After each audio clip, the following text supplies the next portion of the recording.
Sveikinimai su pergalė, solidi pergalė, lyginant su pirmoju maču. Ką kitaip darėt, kad šiandien buvo viskas taip paprasčiau? Nieko labai daug nekeitėm, tik tais gal daugiau išanalizavom varžovų žaidimą. Žinojom, kurios lyderės, ten daugiau metų, o Baranovską išjungėm žaidimą praktiškai ten pradžiai kelius tik įmetė. Šiaip labai tos varžybos tokios, sakykime, buvo nelaukiamas, nes realiai buvo 5 sveikas žaidėjas, va jauną žaidėją vieną registravom Aidą, kuri puikiai visai sužaidė ir iš tikrųjų buvo neramu. Bet šaunu, kad geras pataikymas, vėl rezultatyvumas geras ir geras rezultatas. Jau yra vasario galas, sezonas reguliarusis eina į pabaigą. Kaip vertinat komandos tobulėjimą, visgi rimčiausios kovos greičiausiai šio sezono pabaigoje bus prieš Aistes?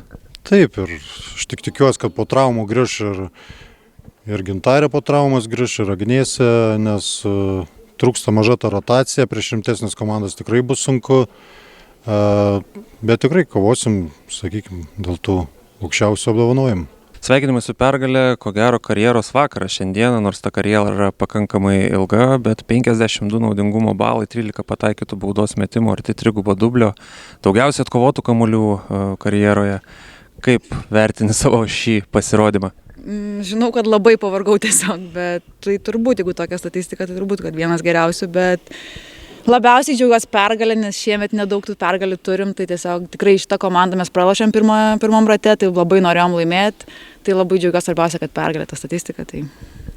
Jau dabar to paties klausiau ir trenerio, vasario galas, artėja lemiamos kovos, kaip vertini komandos pasiruošimą tom lemiamom kovom ir čia tikriausiai su Aistėmis.